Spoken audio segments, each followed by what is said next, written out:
Good evening. I know a lot of you are still coming in as participants in this event, but I just wanted to welcome you here.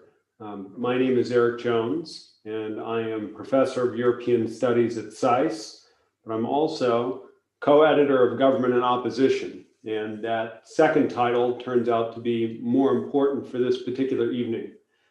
Tonight, what we're going to do is celebrate one of the founders of Government and Opposition, Leonard Shapiro, and we're going to celebrate him for his contribution to the journal. But in honor of our speaker, I thought I might point out that another one of Leonard Shapiro's accomplishments was that he was the doctoral supervisor for Canada's first and so far only female prime minister, the Right Honorable Kim Campbell. And the reason that we have the annual Leonard Shapiro Lecture is not just to celebrate what Leonard Shapiro brought to Government and Opposition, but also to celebrate a tradition that Leonard Shapiro represented, which was a tradition of asking really big questions and raising really big arguments in a controversial way to bring people into a conversation about politics and to open the door for reflection on the state of the world and where it might be headed. Now, with that in mind, the speaker that we have for this evening is pretty much the perfect model of the kind of conversation, the kind of speaker we hope to bring along. Peter Hall is Krupp Foundation Professor of European Studies at Harvard University. He's a fellow of the American Academy of Arts and Sciences, the Royal Society of the Arts, and the British Academy. He's won a number of prizes and honorary fellowships on top of that, but I guess the recognition of his work can never really match the substance. You see, Peter has a long history of exploring huge and hugely important questions. His first book, Governing the Economy, taught us about the embedded nature of national, political, and economic systems. His edited volume on the political power of economic ideas opened up the connections between what happens in the academy and what happens in the world of policy. And his co-edited volume on varieties of capitalism introduced us to the notion of institutional complementarities and their implications for economic performance. Now, these are huge achievements in the literature, and I've not even started on the many seminal articles he's published over the year. Suffice it to say that he's been on my syllabi since I was a graduate student in the 1980s. I've taught out of Governing the Economy so many years that I've worn out 2 copies of the book. And I continue to engage with Peter's insights, either directly or indirectly, in just about everything I publish. He is a towering figure in our discipline. And so it is a distinct pleasure to have him here this evening to talk about the shifting relationship between post-war capitalism and democracy. On behalf of the publishers and editors of Government and Opposition, Peter, I want to welcome you to our forum and to invite you to take the floor. Thank you so much for coming. Thanks very much, Eric, for that gracious but intimidating introduction. I'm not sure I can ever live up to it. I certainly want to thank you and everyone else associated with Government and Opposition for inviting me to talk today. Of course, I also want to thank everyone who's participating in this for moving from the comfort of their kitchen to wherever their computer is in their bedroom or living room in order to participate. It's a privilege to give a lecture in memory of Leonard Shapiro. Although he was no stranger to controversy, as you just said, Professor Shapiro was a major figure in the study of Russian politics. And I remember reading his book on the Soviet Communist Party when I was an undergraduate at the University of Toronto. That's not as surprising as it might seem to some of you, because when I was an undergraduate there were 24 separate courses given on various aspects of Marxism. I know that because I counted them after I entered a doctoral program at Harvard where there were no courses given on Marxism, although Michael Walzer devoted at least 1 lecture to Marx in his History of Political Thought course. So if anyone wants to talk about intellectual culture shock today, we can definitely do that. The issues I want to discuss today concern the relationship between capitalism and democracy. And this is a topic that's been rising on the public agenda. A recent article in the New Yorker asks, for instance, is capitalism a threat to democracy? Another headline in the Huffington Post asks, are capitalism and democracy compatible? I could multiply such examples, but I won't. But I'm going to share my screen here so that you can see where I'm going. All right. I want to address three questions. What's the balance of influence between capitalism and democracy? How does that balance of influence affect the distribution of well-being in capitalist democracies? And how is that balance determined? And this is an issue of interest not only for the media, but also for contemporary social science. Important social scientists have been taking up these questions, and they reach different conclusions. So in a series of striking works, for instance, Wolfgang Streeck argues that the dynamics of capitalism subdue democracy. However, in another important book by my colleagues Torben Iversen and David Soskus, they argue just the reverse, that democratic polities retain the upper hand over capitalist economies. And I'm going to offer an answer to these questions that's not quite the same as either of those I've just mentioned, or indeed those that I see on both sides of this debate about the relationship between capitalism and democracy. Here's how I'm going to proceed. First, I'm going to revisit classical theories about the relationship between these two systems in order to identify some limitations in them. And I'm going to do this very briefly because time is short.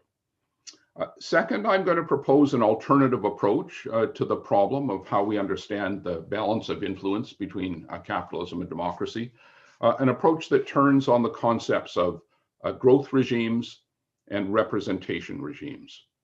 And I'll say what I mean by each of those terms. And then I'm going to apply this approach to the post-war history of Western democracies. And here I'm going to chart the development of growth regimes and representation regimes through what I see as three eras in the post-war decades. So an era of modernization running from about 1945 to about 1975, the Trente Glorieuses, about which many people have written. An era of liberalization running from 1980 to the end of the 1990s. And what I'm going to call an era of knowledge-based growth, which begins in the late 90s, around 2000, and runs through the present day. And because I'm trying to speak for no more than about 45 minutes, this is going to sound a little bit like one of those actors who recites the entire works of Shakespeare in a minute and a half. But a certain amount of what I'm going to say about the post-war history of capitalism is going to be familiar to many people here. And finally, if there's time, I'll conclude with a few remarks about the general significance of the approach. So let's turn to classical views about the relationship between capitalism and democracy. They come in several varieties that I'll mention only briefly, and indeed not all varieties that we could find there. So first of all, prominent 19th century observers, of course, saw democracy as a threat to capitalism, nicely encapsulated in Lord Salisbury's famous remark that giving ordinary people the vote would mean that the rich shall pay all the taxes and the poor shall make all the laws. One of those predictions that has not come true. So if he saw democracy as the threat to capitalism, others have seen capitalism as a threat to democracy on the premise that capitalism translates economic power into levels of political power sufficient to subvert democracy. Gramsci articulated that view in sophisticated terms, giving rise to an important sociology of power. Stephen Luke, C. Wright Mills, many others, animating social science in the 1960s and 1970s. By contrast, more recent scholars like Barry Weingast, Daron Acemoglu, Jim Robinson have argued that capitalism and democracy are largely symbiotic on the grounds that capitalism flourishes best in the context of democratic regimes because democratic regimes can protect property rights. And I could say more here, but the point that I want to make is that most of the classical literature on my reading suffers from an important limitation. That is to say, it tends to treat capitalism and democracy as fixed sets of core institutions. And of course, in some ways, the two systems are, and this literature, I think, is highly illuminating. But the operation of capitalism and democracy, which is what matters here, I think, can vary quite dramatically over time.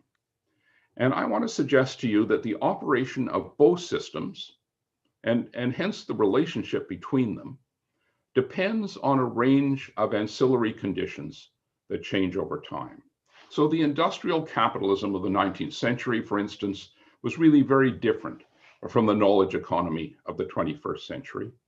And I think the operation of democracy changes over time as well. So in order to understand the relationship between the two systems, I think we need a more historical analysis. And in particular, we need categories capable of capturing the key changes in how democracy and capitalism operate. That's really the starting point for this inquiry. This is what I want to try to offer today, and that takes me to the second section of my remarks. I'm going to argue that in order to understand the relevant movements in capitalism, we can usefully think in terms of this concept of growth regimes. And in order to understand how democracy changes, we can think in terms of what I'm going to call representation regimes. So what are these? Now, there's been some very good recent work on growth regimes, and it influences certainly my own formulations. But I want to propose a view that's in some respects distinctive from other analyses. As I construe it, a growth regime refers to the ensemble of institutionalized practices central to the process whereby a country secures economic prosperity. If you want a short definition, that would be my definition. And as I see it, at the heart of such regimes are complementary sets of practices established by two core actors: the firms that superintend production in a capitalist economy, key actors often neglected in comparative political economy, and of course the governments whose policies bear on the production of commodities, services, goods in many different kinds of ways. So on this view, growth regimes change when the dominant strategies of large firms change in tandem with changes in the policy regimes that support them. But democracy also changes over time, and to capture these changes, I'm deploying the concept of representation regimes. Representation regimes affect how much influence democratic governments exert over the operation of capitalism, and more especially on whose behalf they exercise that influence. In other words, representation regimes determine whose voices are heard and in what form. So a representation regime operates through two arenas, as I see it. One's the realm of electoral politics, where political parties are the principal actors, and the other is the realm of producer group politics, where organizations speaking for various segments of labor and capital are the main actors. And although I think both regimes are really very important, because time is short, I'm going to focus today on the electoral arena and the changes that take place there. So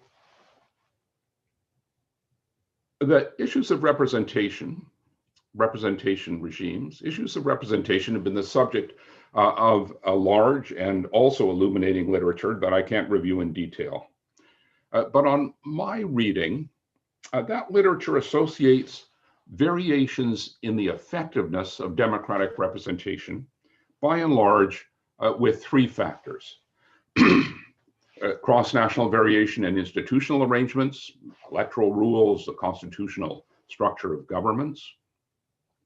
Some focus more on the opinions of median voters, the decisive voters in the center of the political spectrum, or some focus on variations over time and space in the partisan composition of governments. And that is what I would associate with this very important and influential approach to these things based on power resources. So I've learned a lot from these literatures, but I think if we want to understand how the character of representation changes over the relatively long periods of time of interest here, namely over decades, I think that none of these variables quite captures the core developments. Electoral institutions are often invariant over a period of several decades. Median voter models are certainly useful, but I think they often fail to say enough about how the concerns of median voters change over time. Yes, the middle class is always influential, but we need to know why it speaks in different tones and with a different timbre at different times and places. And changes in the partisan composition of government certainly matter for changes in policy over the short term. But I think over the longer term, over several decades, the striking phenomenon is how often mainstream political parties move in tandem in certain directions. And you can see that, I think, to some degree in this slide, where we see the movement of European parties on economic issues over 65 years. So through the 1950s and again in the late 1960s, most parties moved together to the left on economic issues, while between 1980 and 2000, they moved together to the right. So the program of the British Labour Party of 1997 was, as I see it, more different from the Labour Party program of 1945 or 1947 than it was from the Conservative Party program of 1997. In short, I'm arguing that over the long term, whose voices are heard turns not so much on changes in the partisan hue of government, but rather on changes in what I would call the terms of political contestation. And by that, I mean changes in the issues most salient to electoral competition and in how those issues are framed. And I think given the centripetal dynamics of mainstream party competition that Green Peterson and many others have produced evidence for, I think any winning coalition is likely to address the issues at the heart of electoral competition at that particular time, even if it does so with a kind of a partisan tint. So the question becomes, why do some issues rise to prominence on the electoral agenda and become framed in certain ways, while others move to its margins? Okay, now I want to suggest that two factors are most central to that. The first are, of course, our major real-world events, in particular, for the purposes of what I'm talking about, episodes of recession or inflation with widespread adverse consequences. And the second is the prevailing structure of political cleavages. By political cleavages, I mean something you would find in a standard definition. I mean divisions of outlook or interest between large socio-demographic groups, often associated with collective identities, differences that lead to systematic differences in voting behavior. The idea is that as political cleavages shift, they push new sets of issues onto the political agenda. Now, because time is short, I'm not going to say so much about the other important realm here, namely the arena of producer group politics, on which many comparative political economists have focused. For the moment, let me simply note that, as Pepper Culpepper has argued, producer group politics has especially strong influence over the details of policy. And second, as Hacker and Pearson have noted, The producer group arena is a realm of organized combat. That's their phrase, where the organization of the contending actors, especially segments of labor and capital, matters a great deal to whose voices are heard and with what force. Okay, so this takes me to the third part of my remarks, where I want to apply this analytic framework to the post-war history of the Western democracies. And I'll outline the operation of the growth regime and of the representation regime in each of the three post-war eras that I've mentioned. I'll do that very briefly. And I'll do it with a view to showing how the balance of influence between capitalism and democracy has shifted over the past 80 years. So let's begin with the era of modernization, running from about 1945 to about 1975. And excuse me, let's think first about its growth regime. So at the heart of a growth regime, as I see it, are the strategies of large firms. And I think there were three distinctive features to the strategies of large firms in this area, something that quite a number of scholars, the French Regulation School and others have written about. So as Robert Boyer and others have observed, the first of these was the prominence of Fordist approaches to manufacturing, which deploys semi-skilled labor on assembly lines to turn out large volumes of standardized commodities. As late as 1960, 40% of value added in many of the developed economies actually was still produced in manufacturing. The second feature of firm strategy in this area that I've looked at quite closely is a widespread quest for economies of scale, on the premise that bigger is better, that the competitiveness of a firm depends on its scale. And in line with that premise, we also see, certainly in the 1960s, late 1950s and 1960s, that firms begin to form ever larger and in some cases diversified conglomerates. And then the third prominent feature of firm strategy in these years that several people have written about is an emphasis on the firm's responsibilities to its employees and in many cases also to the surrounding community. So there was a certain orientation, a notion of what the firm was and what it was responsible for that was prominent in the 1950s and 60s. And as Barry Eichengreen and others have argued during this era, a number of public policies supportive of these firm strategies served to consolidate this growth regime. So without going into detail here, the point that I want to emphasize is the extent to which the policies of this era were interventionist on the one hand and redistributive on the other. And although they came in various forms, most Western governments adopted activist policies of economic planning or industrial support, sometimes backed up by extensive nationalization of enterprise. And of course, these were years, as we all know, in which the groundwork was laid for a redistributive welfare state.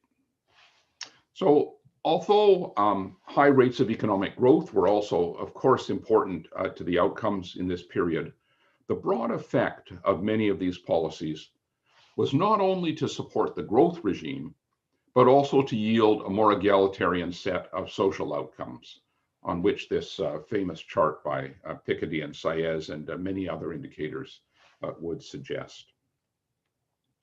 Now, the question is, what explains the interventionist and redistributive character of policy in these decades? And I think the answer lies in the terms of political contestation at the heart of this particular representation regime.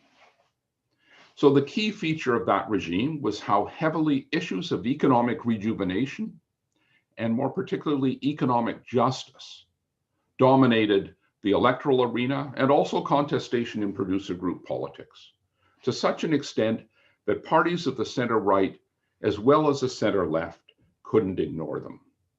And as this slide indicates, the economic platforms of most mainstream parties converged to the left in these years.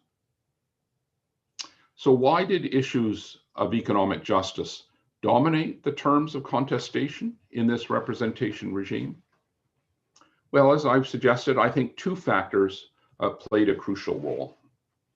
The first was a popular reaction against the economic deprivation, high unemployment of the interwar years, and indeed the laissez-faire policies associated with that deprivation. The cry of the 1940s, never again, meant more than no more war.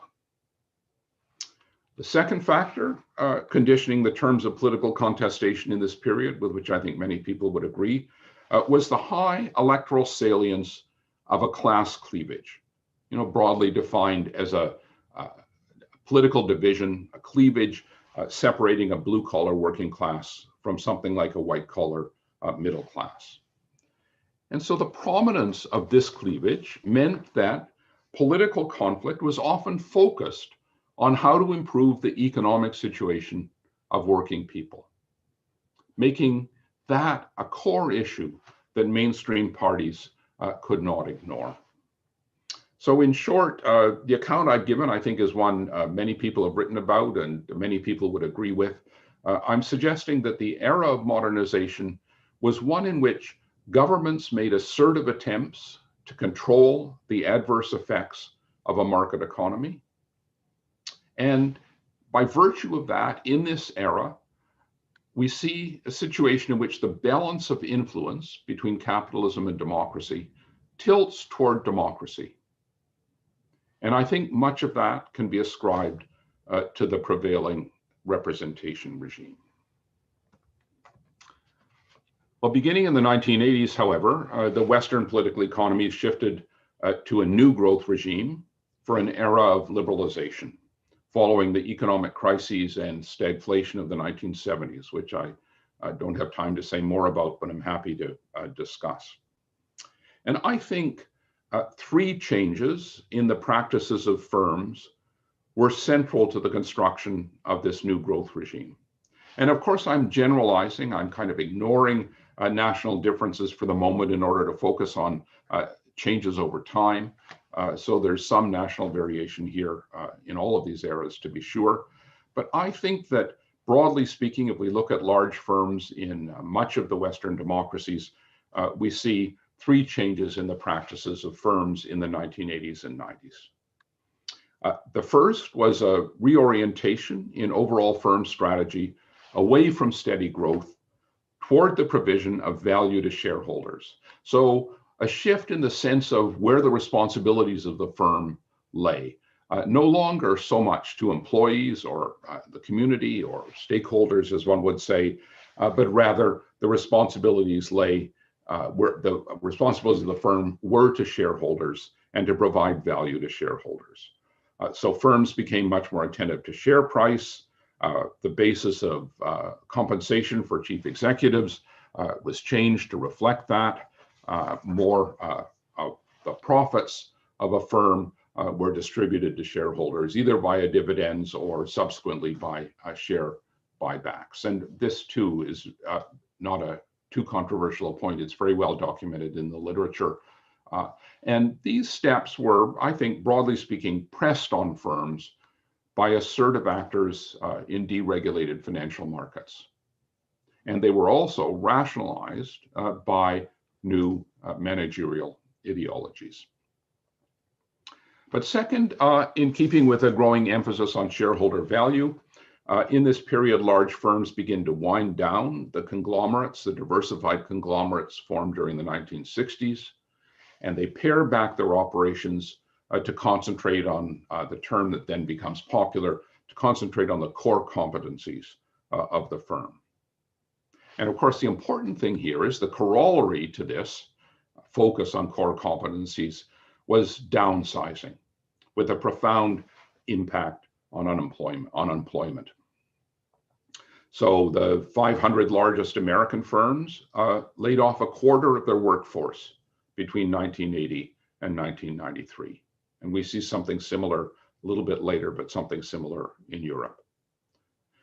Third, and I think in some ways most important here, facing pressures to reduce labor costs, Firms moved in these years to outsource many tasks previously performed by their own employees. So generally outsourcing to subcontractors who are generally paying lower wages, offering fewer benefits.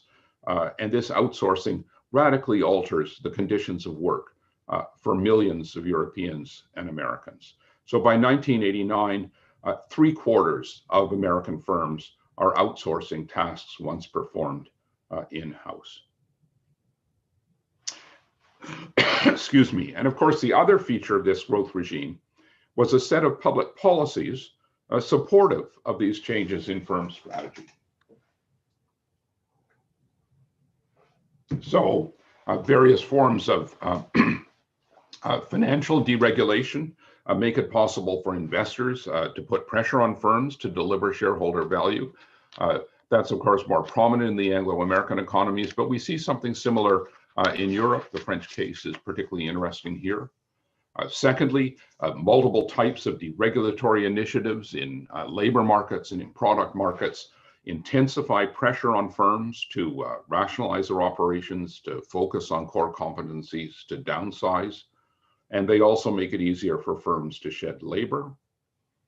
And then the British and American governments in particular deliberately set out to break the power of trade unions under Reagan and Thatcher. Trade unions is important because trade unions might otherwise have limited outsourcing. And of course, these shifts in firm strategy and public policy have many adverse consequences for labor. I could show you 20 slides documenting them. I've simply reverted back to the Piketty and SAIS slide here, and you can see what happens to income equality in the 1980s and 90s. Levels of job inequality, levels of wage inequality increase, and job security declines. And many workers are pushed into low-wage secondary labor markets. In short, the era of liberalization is one in which Western governments step back from intervention, turn the allocation of resources over to markets, as Mark Blythe has pointed out, and embrace more intense market competition as the key to growth. So the balance of influence between capitalism and democracy shifts back towards capitalism in the 1980s and 1990s, as democratic governments do much less to offset the adverse consequences of the operation of capitalism. So how do we explain why democratic governments embraced this new growth regime? Well, some accounts explain this shift as a response to something like the functional requisites of capitalism. These accounts often cite the prescient 1943 article by Mikhail Kaleshky, who predicted this shift, and he had good reasons for doing so. But I think there are problems with this type of functional analysis. In my view, these shifts in policy and the corresponding distributive effects that follow from them are better seen as a reflection of key changes in the representation regime. And once again, we can trace those changes to the two types of developments that I've mentioned. First, the electoral politics of the 1980s is deeply affected by the experience of stagflation, the sense of economic crisis that permeated the Western world in the 1970s. This is really very much the analog to the way in which the policies of the previous era were a response to high levels of unemployment in the interwar years. And the second key development in this period was a shift in the structure of political cleavages. So as this slide indicates, by the 1980s, the salience of the class cleavage had declined dramatically across the West, as I think we all know, and for many familiar reasons I won't go into. And at the same time, a second political cleavage based on cultural issues gains increasing political salience. It's a cleavage that arrays proponents of what Engelhardt called post-material values, cosmopolitan values, who are often young and well-educated, against adherence to traditional values, who are often older and less highly educated. So here we find the electoral space is now cross-cut. Two axes of competition, two political cleavages matter. And indeed, I think both the decline of the class cleavage and the rise of this new cultural cleavage are endogenous, by the way, to the prosperity of the previous growth regime. But of course, the effect was to fragment the political arena, spreading occupational groups widely across the electoral space, as this slide indicates.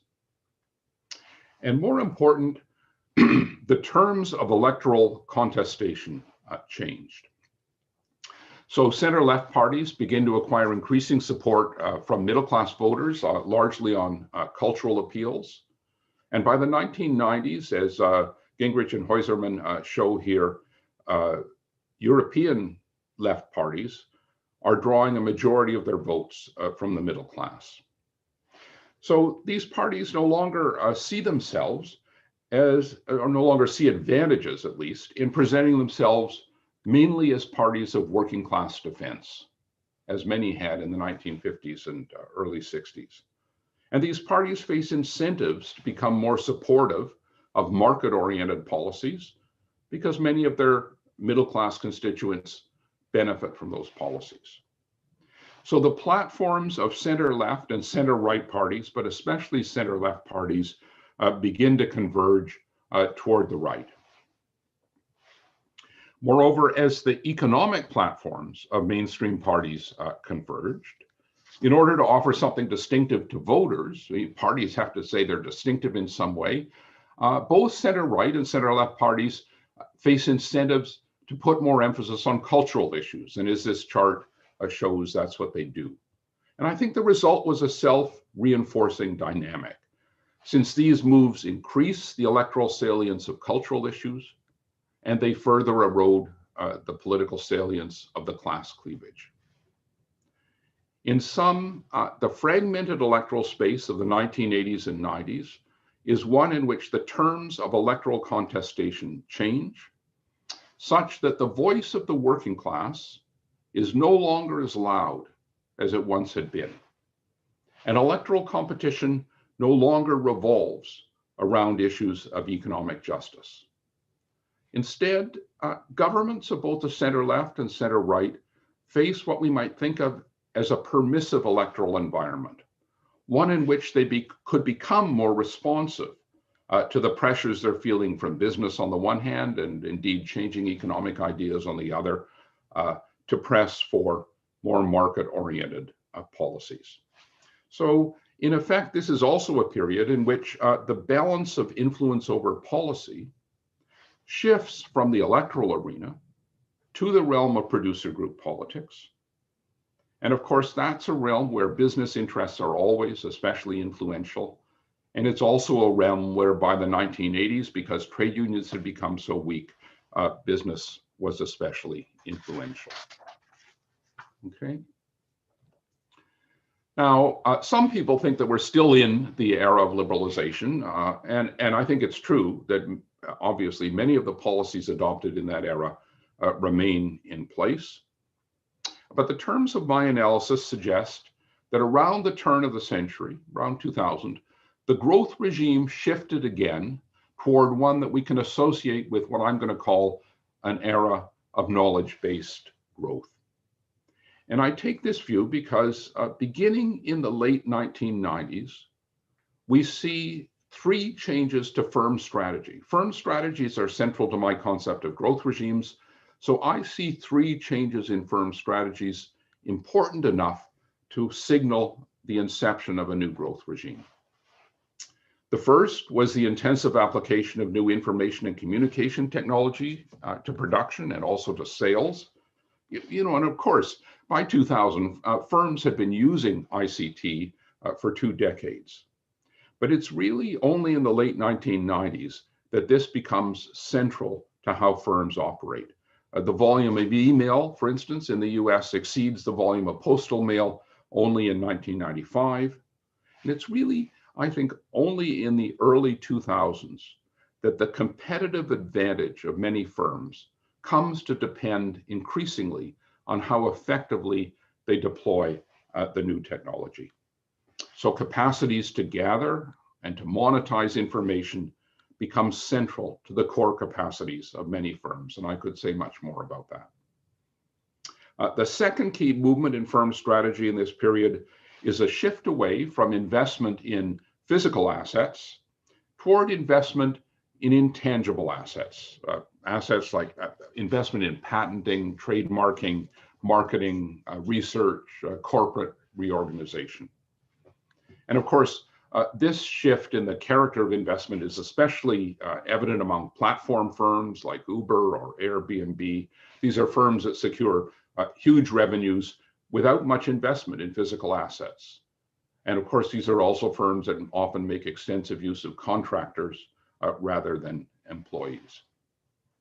And then the third key shift in firm strategy that I think is really distinctive in the 2000s was a widespread movement of production into global value chains. That is to say, chains in which the components of many products are made in many places. A product often crosses multiple borders before it's finally assembled. And of course, the rise of global value chains is especially important because it's accompanied by the offshoring of jobs. So yes, we see the outsourcing of jobs in the 1980s and 1990s, but it's really in the 2000s that we see the offshoring of jobs. So in a famous example, Apple, which is currently the most valuable American company, has about 47,000 employees in the United States, but it relies on more than 700,000 workers elsewhere in the world to produce its products. And once again, I think supportive public policies have been important to consolidating this growth regime. So significant public investments in research and development were crucial to the technological revolution that underpins it. Global value chains have been underpinned by new trade agreements that put special emphasis on the protection of intellectual property rights, as Mark Schwartz has emphasized, and of course, by the admission of China to the WTO in 2000. And I think that's one reason why 2000 marks an important breakpoint in growth regimes. And of course, in Northern Europe in particular, the reorientation of social policy has been important as the emphasis in policy has shifted away from income maintenance, to some degree at least, toward social investment, social policy designed to provide the human capital needed by a knowledge economy. So the proportion of young Europeans in tertiary education rose from 39% in 2000 to 62% in 2014. But it's not simply the growth regime that has changed in the past 20 years. I think the representation regime has changed as well. And again, with important implications for the balance of influence between capitalism and democracy. As I see it, two developments are altering the character of the contemporary representation regime.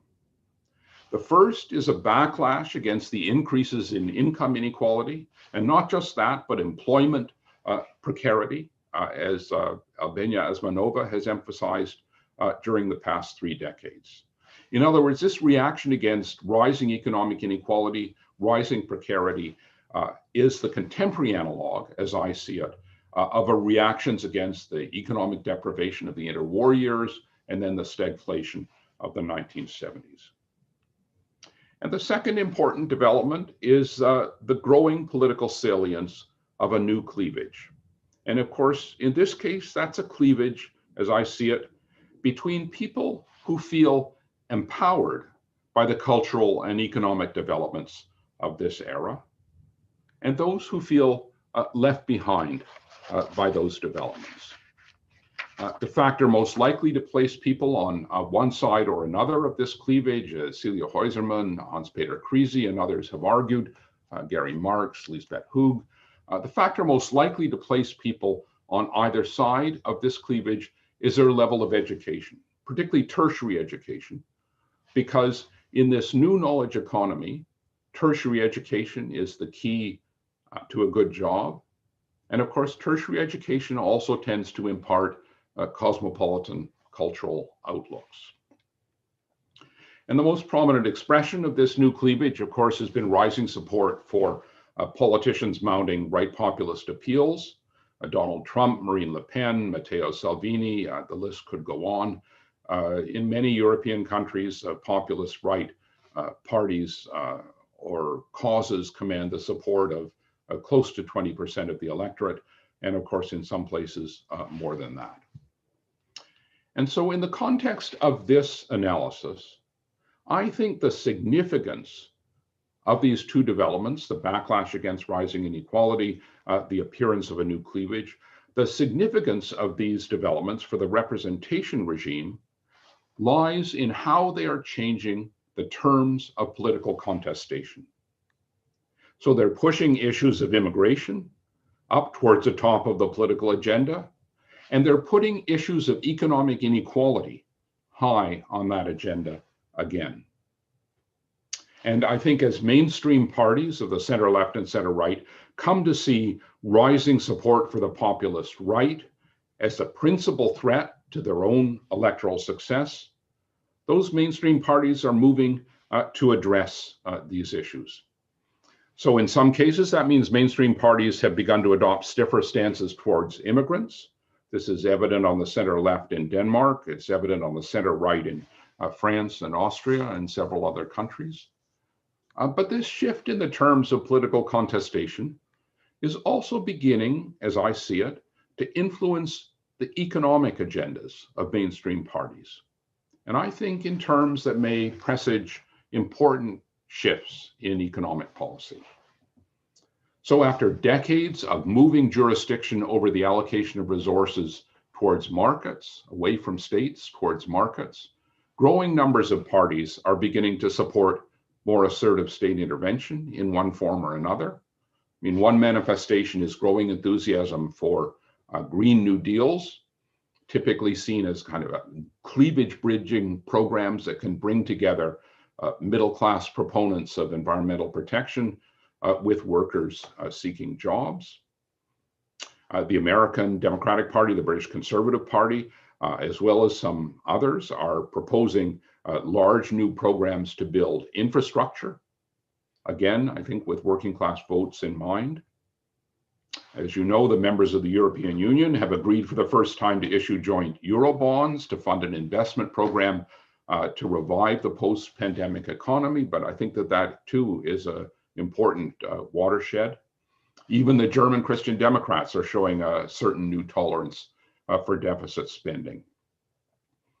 And of course, facing the anti-globalization rhetoric of the populist right, as I see it, governments are also beginning to scale back the unbridled support for free trade that was a hallmark of the era of liberalization.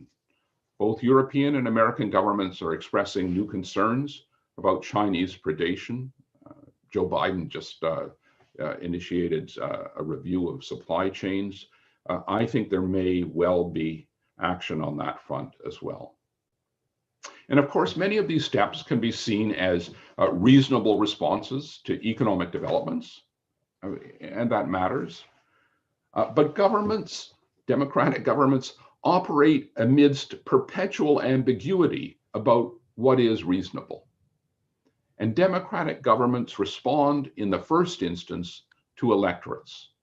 Hence, I think there are good grounds for tracing this new approach to economic issues, this new economic activism, if you like, to changes in the representation regime. And this activism suggests to me that the balance of influence between capitalism and democracy might be changing again as governments take assertive steps to reassert their control over the operation of capitalist markets. And they're doing so in terms that, if you think about it, were largely unimaginable, certainly by mainstream parties 30 years ago. So let me close by recapping this argument. Does capitalism always dominate democracy, or vice versa? Well, on the one hand, I've suggested that capitalists are always influential to some degree, and they are influential because of the structural power they enjoy, documented by Fred Bloch, Charles Lindblom. And we see that in my analysis in the complementarities that are typically found in a growth regime between public policies and firm strategies. On the other hand, I've argued that democratic governments are not flotsam and jetsam tossed upon economic seas or capitalist seas. Democratic governments are capable of imposing serious constraints on the operation of capitalism. And I've argued that whether they do so or not depends on developments in producer group politics that I haven't really talked about, but in particular on changes in the structure of demand within electoral arenas, namely on the representation regime. So the balance of influence between capitalism and democracy changes over time in tandem with changes in the representation regime that render the voices of various groups louder or softer over time. And I've suggested that these changes in the representation regime are responses to the galvanizing force of negative economic events and also to changes in the structure of political cleavages. And so with this analysis, I'm trying to move beyond two alternative views. One maintains that capitalists always dominate democratic governments. The other suggests that democratic governments always retain the upper hand over capitalism.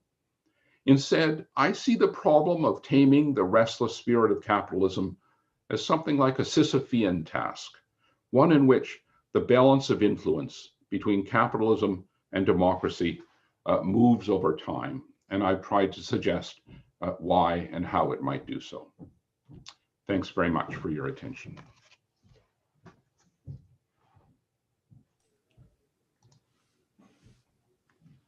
Wow, Peter, that was great. That was like way above what we were expecting. I particularly like the ambition. I realize. I know your expectations were low, Eric. I mean, what can you say about that? I realize for many people in the audience that you have questions. I would invite you to pose your questions, please, in the Q&A box. So if you are looking at your computer or whatever, hover your mouse over the screen, you'll see the panel bar light up below. The Q&A box is right next to the chat box. But if you put it in the chat box, unfortunately, I won't see it. Now I'm about to go harvest the questions as they come in. And as I do that, Peter, I'm going to give you a question to wrestle with. And that question is, your framework has a very interesting causal mechanism that seems to be driving it. And that causal mechanism relies, at least in part, to my understanding, on these external events that you highlight, like the Great Depression and the experience of the 1970s.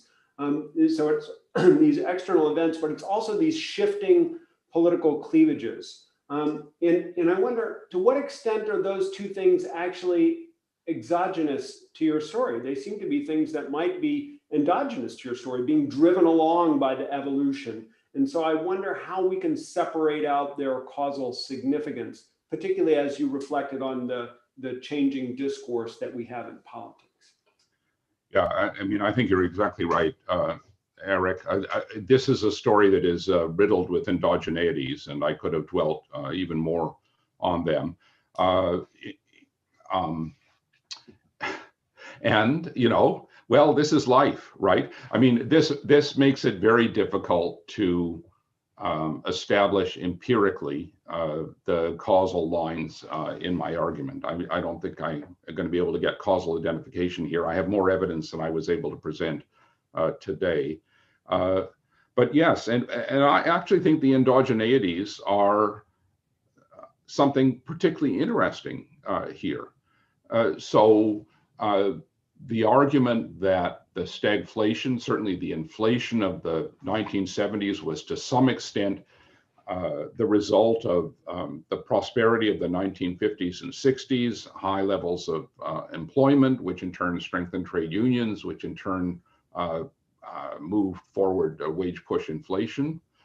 Yes, I mean, I think that's an important feature of this, to take one example. And I certainly think that the structure of political cleavages in any particular period is in some large measure a response to the economic developments of the earlier period.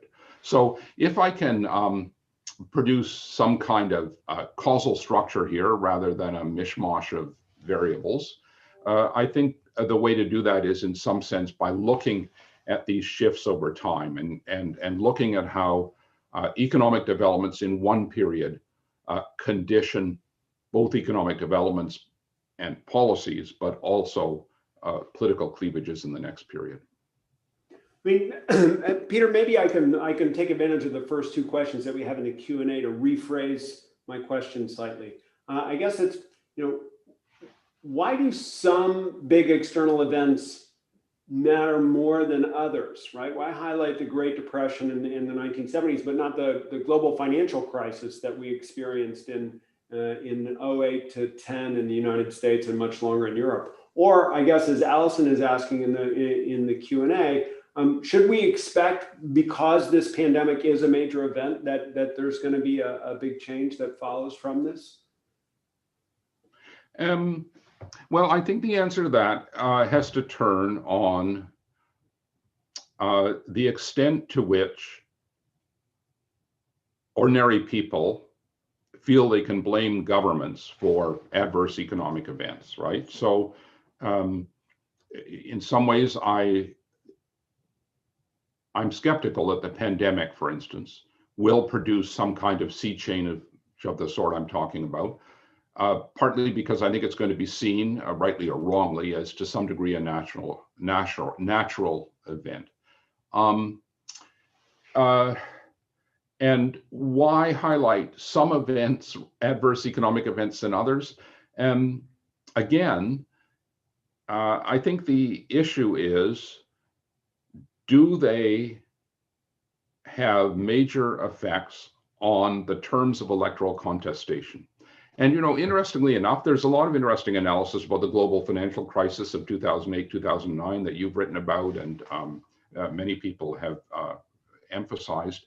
And some people argue, for instance, that this cleavage that I associate with the rise of right populism has a lot to do with that particular economic event.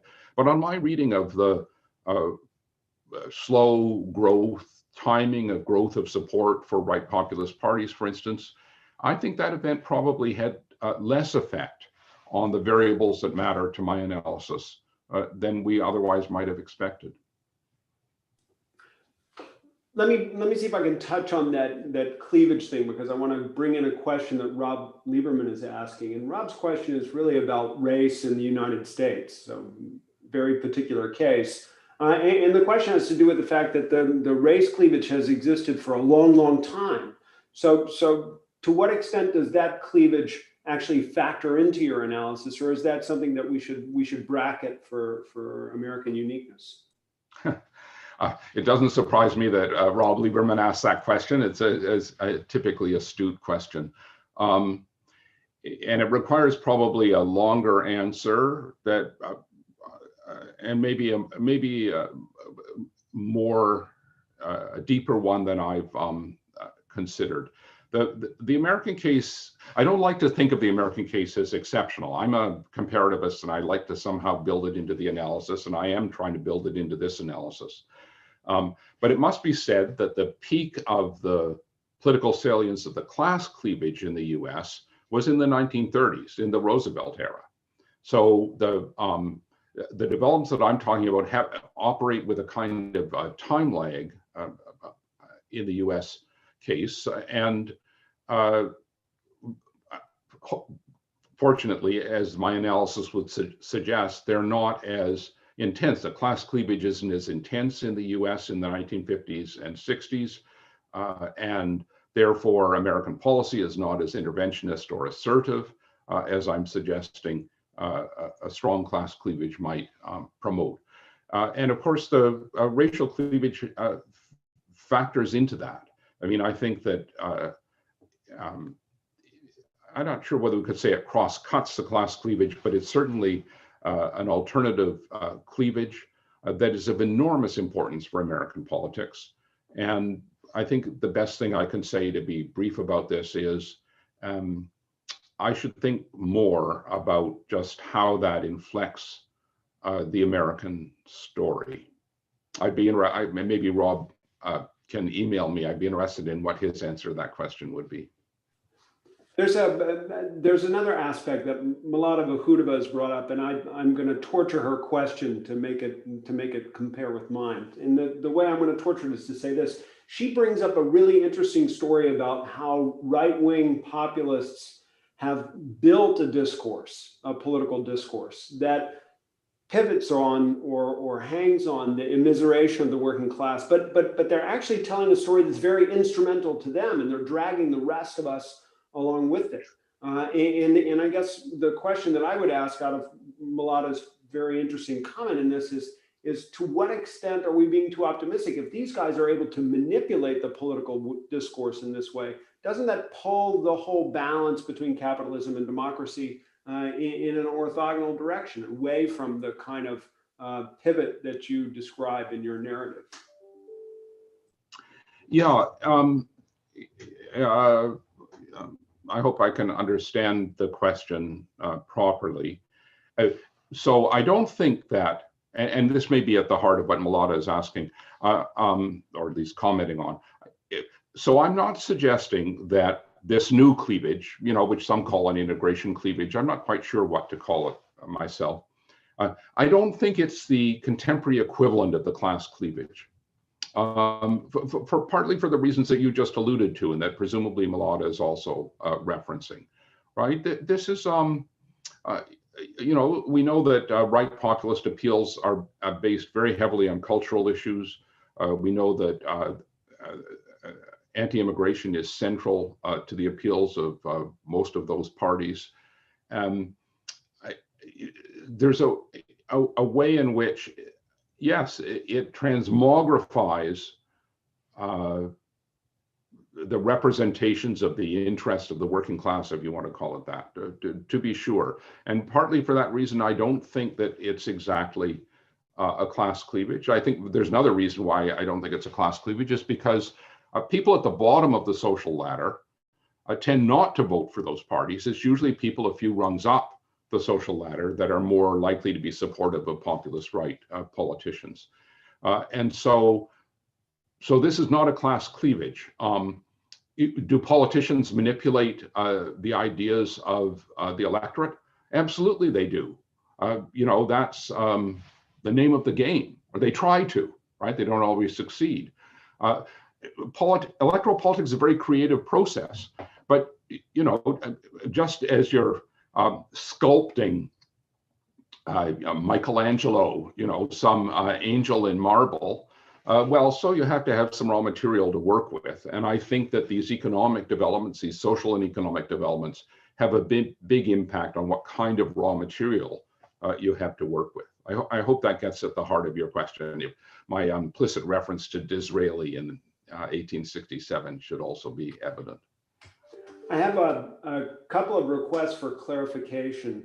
One is from Davide Tabarelli, and it's more normative. I mean, his question is, do we think that green movements and ecological movements actually have a point when they criticize capitalism and try to contain inequalities or hope to split big US companies? Is there like a real force to their argument, or is this just something that's floating freely? Oh, no. I mean, that's an easy one to answer. Yes, I think there is enormous force to their argument. Yes, yes. And similarly, Harvey Rishikoff has a question about China. And his question is, do you think that, following your comment about China entering the WTO in 2000, do you think that the rise of China is going to lead Western powers to do more industrial policies domestically? And if so, what is that going to have as an impact on the winners and losers, both within those countries and in the North-South relationship more broadly? Yeah.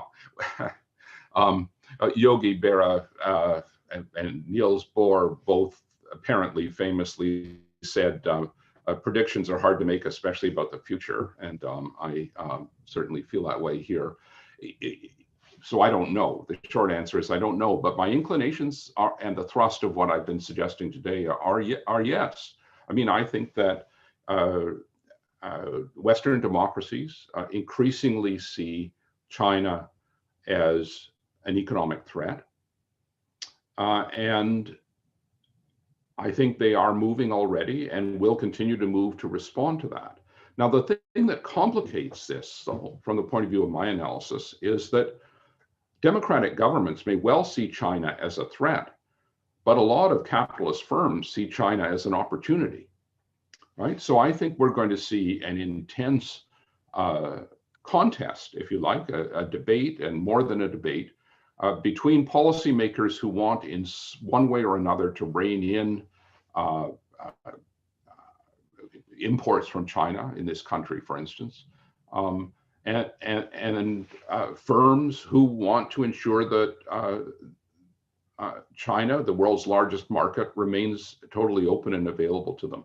So I think we're in for a contest which again will evoke the tensions between capitalism and democracy. I'm not quite sure how that is going to work out myself. I think I'd have to place my bets with the capitalists, but we'll see. Got a quick question from Amy Verdun about the notion of democracy that you use. And her question actually is kind of interesting. It's when you define democracy or when you operationalize democracy, do you use the same operationalization in all three periods, or does democracy itself somehow subtly change along the way? Yeah, that's a nice question. I'm deeply impressed with all these friends and distinguished scholars who are actually apparently not only listening but asking questions. The concept of democracy that I'm using, which perhaps could be a little clearer than I made it, is, I think, consistent across the three periods. And so I'm especially interested in the balance of influence between democratic governments and capitalist firms. And I see democratic governments as having more influence when they're able to impose constraints, or alternatively to intervene more positively in the operation of firms. And while I'm not claiming that this is a definition of democracy for all times and places, that's how I understand the situation in which democratic governments move to acquire more influence in this balance between the two systems, right? And that, I think, is that conception of that is consistent across the three eras, you know. Now I've got a related question from Lee Downey, and the question is really about this balancing and shifting between the dominance of capitalism and the dominance of democracy. Her question is it really necessary that this shifting take place, or could we somehow stabilize it in one combination of political regime and growth regime? I guess my tweak on that would be to say, is it possible that we could break one thing or the other, end up without democracy or without capitalism at some point in this alternation? Yeah. You know, I'd be skeptical that this could be stabilized, precisely because my sense of the historical development of the two systems is that they have changed quite dramatically over time. Ask the second part of your question, because I wanted to speak to that and it just slipped my mind. Oh, I know. Yes, no, I've got it. Yes.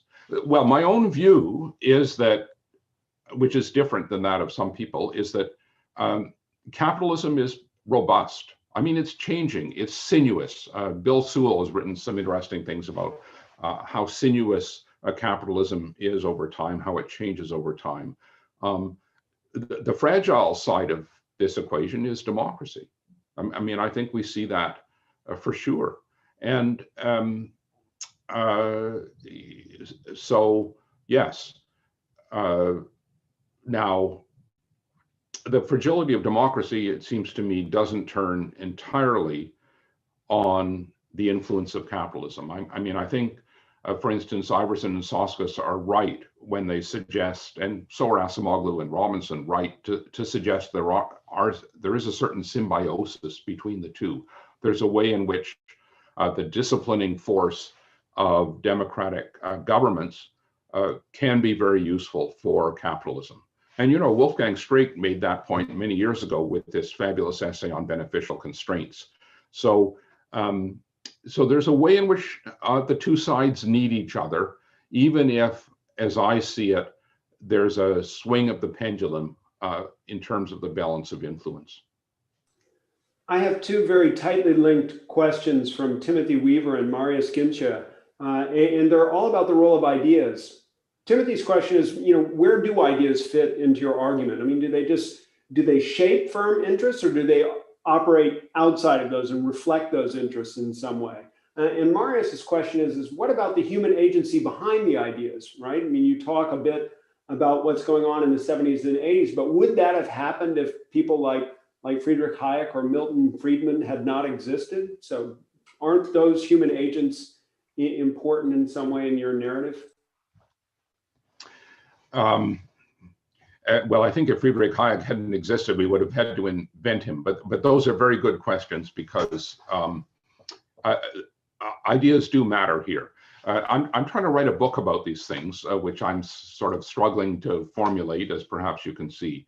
And certainly in that fuller account, there has to be a more prominent place for ideas than I could cram into 45 minutes today.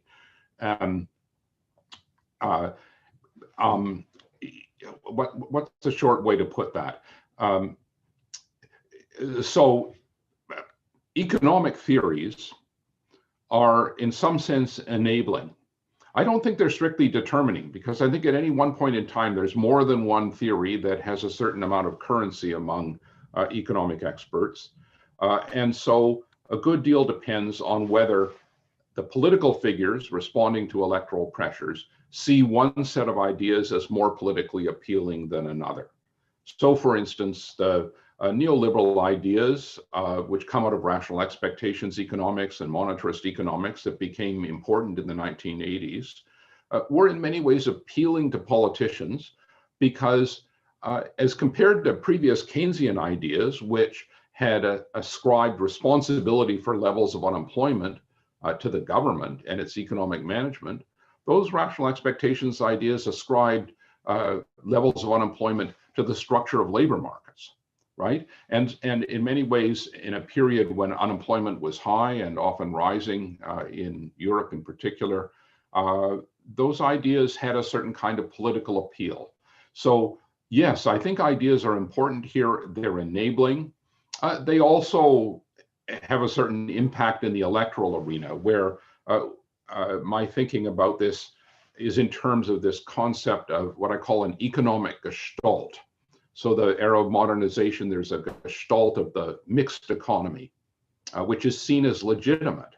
An economy that's partly private and partly public. By the time we get to the 1980s and 90s, no one's talking about the mixed economy. Instead, we're talking about competitive markets. And again, in the knowledge economy, the popular discourse about what the economy is, how it works, what its challenges are, have really shifted. So I think there are two levels of ideas that really matter. One has to do with economic theory on the one hand. The other has to do with kind of the popularization of those theories into these economic gestalts. Just a quick question from Chris Lowell. You talked about how an issue like inequality rises in significance, but Chris's question is, how come that issue isn't jumped on and dominated by the left of the political spectrum? How does it become an effective fighting point for the right as well? Well, it's a good question. I mean,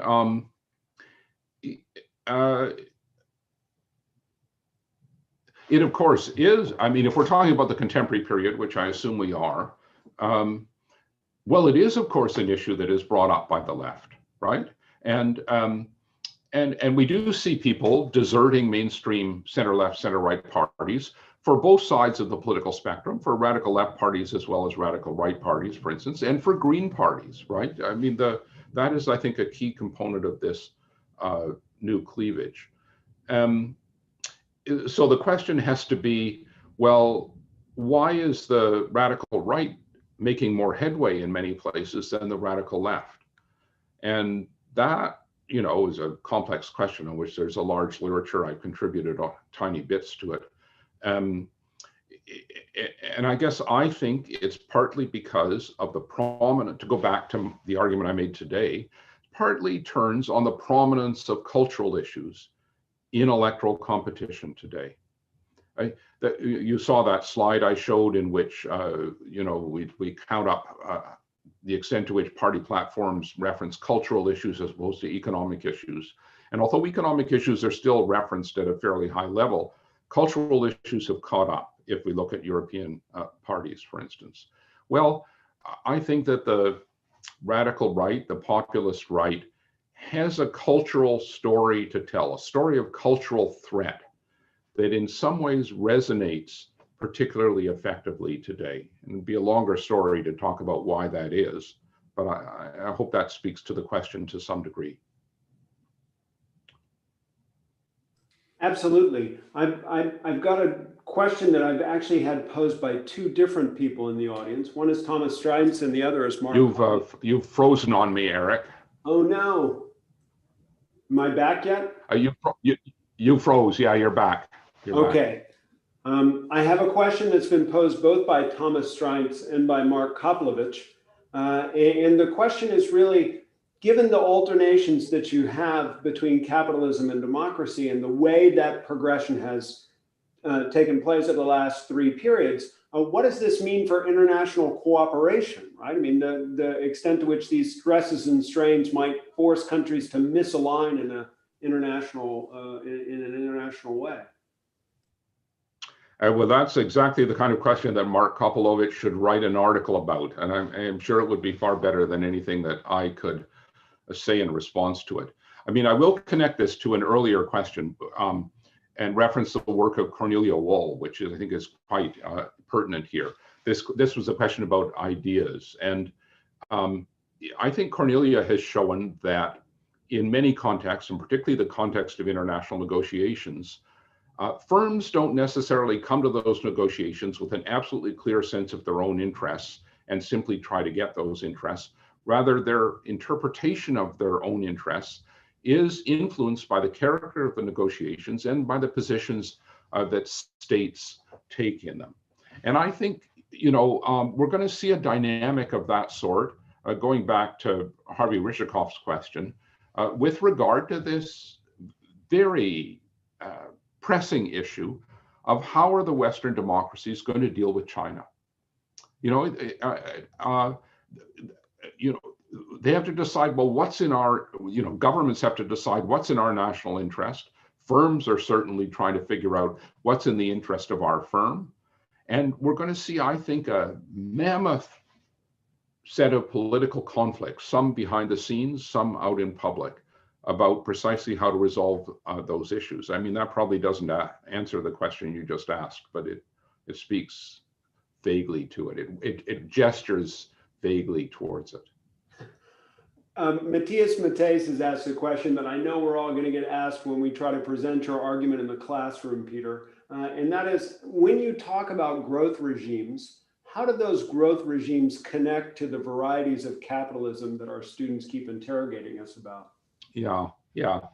Well, that is another piece of this book I'm trying to write that I haven't yet talked about.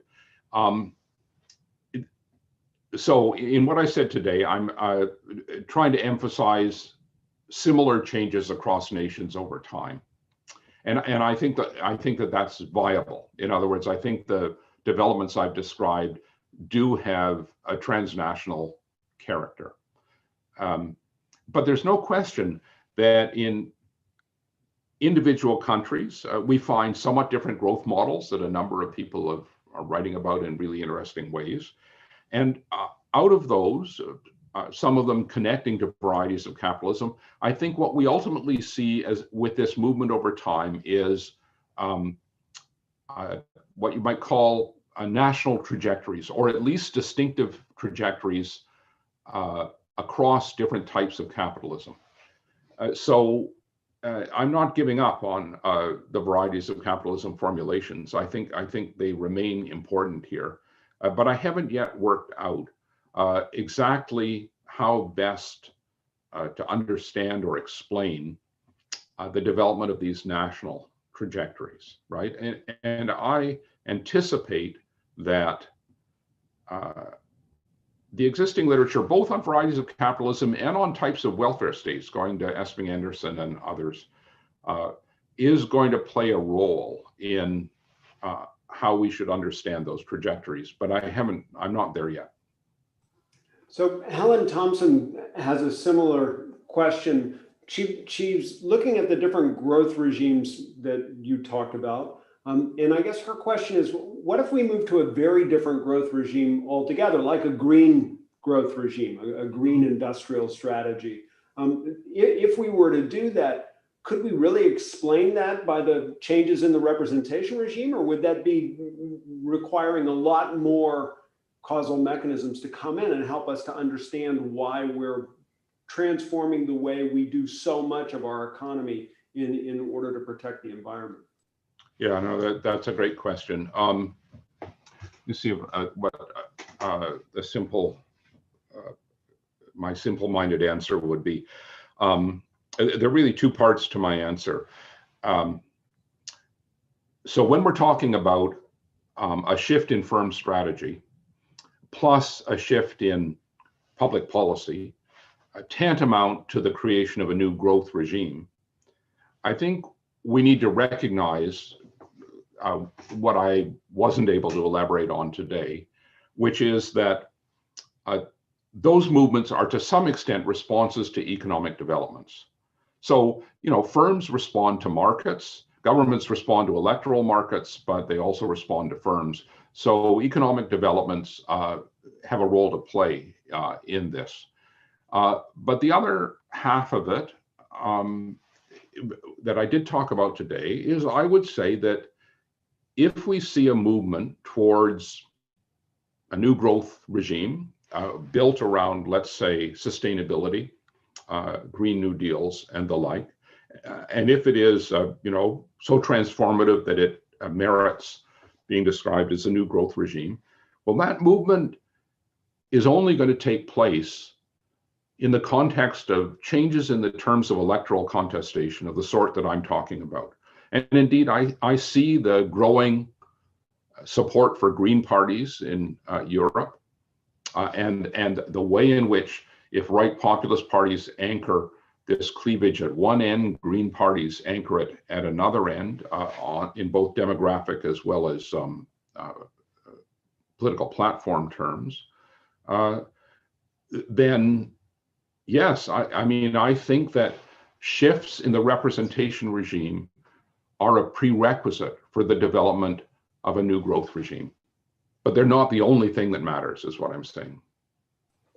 I have a question from Mustafa Yaichi that I want to change just a little bit. His question is about the applicability of your framework for understanding outside of advanced industrial societies, or rather outside of OECD, Europe, and the United States. Do you think that we could use this to interpret political transformation and economic development in places like Russia, China, or elsewhere? It's a great question, and I'm going to reveal the fact that I'm a terrible comparativist as a political scientist, because I don't know. It would be great if this were possible. I think that it's a great question. It's a great thing to think about. The way I think about it is begin by asking, well, how does capitalism differ in some of these countries? And how does the democratic regime differ in some of these countries, right? And I think that that might yield some very interesting conclusions about differences in the representation regimes between developing and developed societies. Capitalism, I suspect, is a little bit more similar, but we know from the work of Ben Schneider and others that Michael Witt, that the capitalist side of growth regimes in the developing world also often looks a little bit different. Often the kind of hierarchical capitalism, for instance, that Schneider talks about. Yeah, it's a great question. Yeah, I'm still struggling with the developed democracies. Leave it to you to do the developing world. I have a question from Anka Hassel that the question I asked you from Chris Lowell. And the question from Anka is, are all these pivots in political rhetoric necessarily successful? I mean, if you look at New Labour, for example, wasn't New Labour in many ways a self-defeating exercise because it's modernizing economic policies, wiped out its own constituencies? Yeah, I mean, the short answer to that is yes. I mean, I'm certainly not arguing that party politicians are prescient and always as effective as they might be, in the same way that I don't think firms are always as efficient or effective as they might be. I might add, by the way, that Anka Hassel and Bruno Pellier have a wonderful new book on growth regimes, which certainly has influenced my thinking, and anyone interested in this should have a look at it. So Anka, even if I didn't answer your question entirely, I hope you appreciate the plug for your book. Andreas Busch has a very different question, which is, to what extent is your argument better suited to party systems that have relatively few parties in numbers, like in the United Kingdom and the United States, as opposed to these large multi-party proportional systems? How well do they hold up for the analysis? Yeah, that's a really excellent question also. And I'm not sure what the answer is to that. I want to think more about it. I mean, I think that in principle, the argument should work better for majoritarian systems with small numbers of parties in them. On the other hand, it's meant to work also for multi-party systems with proportional representation. Because I think, and I guess this is an empirical issue that I should look more carefully into, I think that the terms of electoral contestation, even in multi-party systems, have a certain broad character.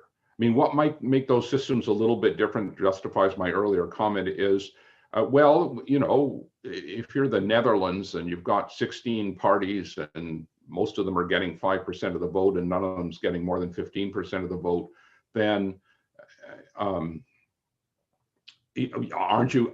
some of those parties talking about issues that are not what I would think of as the central ones that define the terms of electoral contestation? And the answer to that would probably be yes.